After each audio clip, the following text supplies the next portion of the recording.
Chemistry यानी रसायन विज्ञान। नाम सुनते ही लगता है ना कि ये कुछ बहुत मुश्किल सा होगा, पर असल में ये हमारे चारों ओर है। नींबू के खट्टे स्वाद में, साबुन के उस चिकनेपन में, और तो और हमारे अपने शरीर के अंदर भी।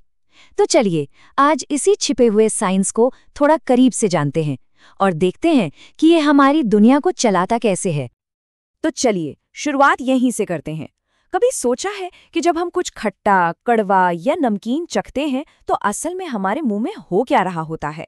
सच तो ये है कि ये एक छोटा सा केमिकल रिएक्शन है और आज हम इन्हीं रोजमर्रा के अनुभवों के पीछे छिपे विज्ञान को समझने वाले हैं। और इन स्वादों के पीछे हैं हमारी आज की कहानी के 3 हीरो, अम्ल, क्षारक और लवण। अरे ये सिर्फ लैब में सुनाई देने वाले भारी भरकम शब्द नहीं हैं, ये तो हमारे रोज के साथी हैं। तो चलिए एक एक करके इन तीनों से मिलते हैं। तो सबसे पहले बात करते हैं हमारे 2 मुख्य खिलाड़ियों की, अम्ल और क्षारक की। पर सवाल ये उठता है कि आखिर हम इन्हें पहचानेंगे कैसे? मतलब इनमें ऐसा क्या खास है जो इन्हें एक दूसरे से इतना अलग बनाता है? देखिए, सबसे पहला और बेसिक फर्क तो इनके स्वाद और इनको छूने के एहसास में है। अम्ल जैसे नींबू का रस एकदम खट्टे होते हैं, वहीं दूसरी तरफ क्षारक जैसे बेकिंग सोडा स्वाद में कड़वे और छूने में साबुन जैसे चिकने होते हैं। पर केमिस्ट्री लैब में हम हर चीज चक्कर तो देख नहीं सकते हैं ना, खतरनाक हो सकता है। इसीलिए हमें जरूरत पड़ती है कुछ जासूसों की, जैसे कि लिटमस पेपर। और ये एक बहुत बहुत जरूरी सवाल है, क्योंकि लैब में किसी भी केमिकल को चखना बिल्कुल मना है। तो फिर इन्हें पहचानने का सेफ तरीका क्या है? यहीं पर एंट्री होती है हमारे केमिकल डिटेक्टिव्स की। जी हाँ, मिलिए हमारे केमिकल डिटेक्टिव्स यानी सूचकों से। ये बड़े कमाल के होते हैं। जैसे ही ये किसी अम्ल या क्षारक के कांटेक्ट में आते हैं, ये फौरन अपना रंग या अपनी गंध बदल लेते हैं, जैसे कोई सीक्रेट कोड दे रहे हों। और मजे की बात यह है कि लिटमस और हल्दी जैसे नेचुरल डिटेक्टिव्स तो हमारी किचन में ही मिल जाते हैं। यहाँ तक कि प्याज का रस भी अपनी गंध बदलकर हमें क्लू दे सकता है। अब यहाँ देखिए असली जादू। हल्दी का ही उदाहरण लेते हैं। ये एसिड में तो पीली की पीली ही रहती है, पर जैसे ही साबुन जैसा कोई बेस इसके संपर्क में आता है, ये फौरन भूरी लाल हो जाती है। याद है कभी कपड़ों पर लगे सब्जी के दाग पर साबुन रगड़ा हो तो रंग बदल जाता है? वो यही होता है। इसी तरह फिनोफ्थलीन है, जो एसिड में तो बिल्कुल बेरंग रहता है, पर बेस में डालते ही एकदम गुलाबी हो जाता है। ठीक है, तो अब हम एसिड और बेस को पहचानना तो सीख गए, पर अब देखते हैं कि जब ये दूसरे पदार्थों से टकराते हैं तो क्या होता है। असली एक्शन तो अब शुरू होगा। तो केमिस्ट्री का एक गोल्डन रूल याद रखिए। जब भी कोई एसिड किसी एक्टिव मेटल से रिएक्ट करता है तो नतीजा हमेशा 2 चीजें होती हैं, एक सॉल्ट और हाइड्रोजन गैस। ये एक फंडामेंटल रिएक्शन है जिसके बड़े मजेदार रिजल्ट्स देखने को मिलते हैं। चलिए इसे समझने के लिए एक छोटा सा एक्सपेरिमेंट देखते हैं। सोचिए हमने जिंक के कुछ दाने लिए और उन पर थोड़ा सल्फ्यूरिक एसिड डाला। क्या होगा? फौरन गैस की बुलबुले उठने लगेंगे। अब हमें पता है कि यह हाइड्रोजन गैस है, पर हम इसे साबित कैसे करेंगे? और सबूत बहुत आसान है। जैसे ही उन गैस के बुलबुलों के पास एक जलती हुई मोमबत्ती ले जाई जाती है, एक पॉप की आवाज आती है। बस ये छोटी सी पॉप की आवाज ही इस बात का पक्का सबूत है कि वो गैस कोई और नहीं बल्कि हाइड्रोजन ही है। ये है साइंस का classic tested and proven moment. अच्छा, और तब क्या होता है जब एक एसिड और एक बेस आपस में मिल जाते हैं? सोचिए ये एक दूसरे के जानी दुश्मन हैं। जैसे ही ये मिलते हैं, एक दूसरे के असर को खत्म कर देते हैं, मतलब न्यूट्रलाइज कर देते हैं। और इस रिएक्शन में बनता है सॉल्ट और पानी।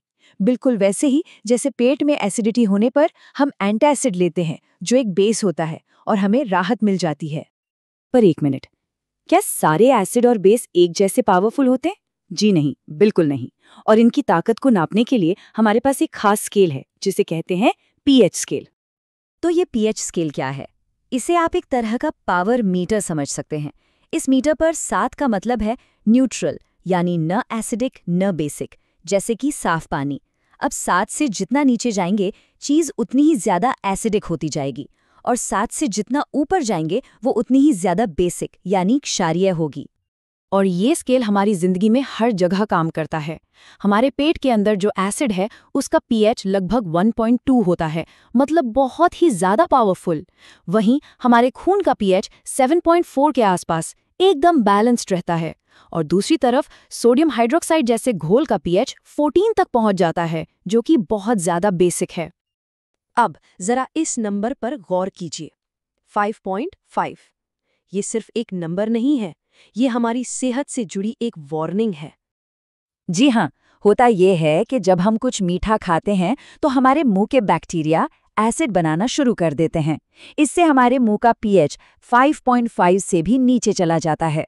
और जैसे ही ऐसा होता है, ये एसिड हमारे दांतों की सबसे बाहरी परत यानी इनेमल को धीरे धीरे गलाने लगता है। और इसीलिए हम बेसिक नेचर वाले टूथपेस्ट का इस्तेमाल करते हैं, ताकि वो इस एसिड को न्यूट्रलाइज कर सके और हमारे दांतों को बचा सके। तो बात साफ है, पीएच का बैलेंस हमारी जिंदगी के लिए बहुत जरूरी है। हमारा शरीर तो एक बहुत ही नैरो पीएच रेंज में काम करता है।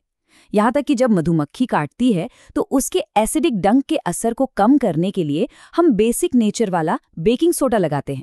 देखा, ये सब पीएच का ही तो खेल है। चलिए अब मिलते हैं अपनी कहानी के तीसरे और आखिरी किरदार से, यानी लवण या सॉल्ट से। और इसकी शुरुआत हम सबसे जाने पहचाने सॉल्ट से करते हैं, हमारा साधारण नमक। पर यकीन मानिए, इसकी सादगी के पीछे एक बहुत बड़ी और असाधारण दुनिया छुपी हुई है। हम और आप तो इसे सिर्फ खाने में स्वाद बढ़ाने के लिए जानते हैं, लेकिन इंडस्ट्रीज के लिए यही साधारण नमक यानी सोडियम क्लोराइड एक खजाने की तरह है। साबुन, ब्लीच, बेकिंग सोडा और न जाने कितने ही जरूरी केमिकल्स को बनाने के लिए ये एक रॉ मटेरियल का काम करता है। ये बात सच में हैरान करती है कि इतनी अलग अलग चीजें एक ही सोर्स से आती हैं। सोचिए, बेकिंग सोडा जिससे केक फूलता है और वॉशिंग सोडा जो पानी की हार्डनेस कम करता है, दोनों नमक से बनते हैं।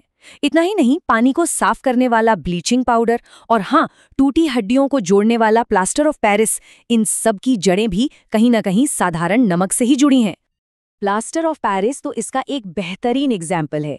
इसे जिप्सम नाम के एक पत्थर को बहुत ध्यान से एक खास टेम्परेचर पर गर्म करके बनाया जाता है। और इसकी सबसे खास बात क्या है जानते हैं? जैसे ही इसमें वापस पानी मिलाया जाता है, ये फिर से एकदम ठोस और कठोर जिप्सम बन जाता है। और इसी कमाल की प्रॉपर्टी की वजह से इसे टूटी हुई हड्डियों को अपनी जगह पर सेट करने के लिए इस्तेमाल किया जाता है। तो देखा आपने, हमारी जबान पर आने वाले स्वाद से लेकर टूटी हड्डी पर लगने वाले प्लास्टर तक, ये एसिड, बेस और सॉल्ट हमारी जिंदगी के वो अनदेखे आर्किटेक्ट हैं जो चुपचाप अपना काम करते रहते हैं। और ये हमें सोचने पर मजबूर करता है ना, कि अगर ये इतने सिंपल से केमिकल्स हमारी बाहरी दुनिया को इतना कुछ दे सकते हैं, तो जरा सोचिए हमारे अपने शरीर के अंदर हर पल हो रहे अनगिनत केमिकल रिएक्शंस हमें कितना कुछ बनाते होंगे।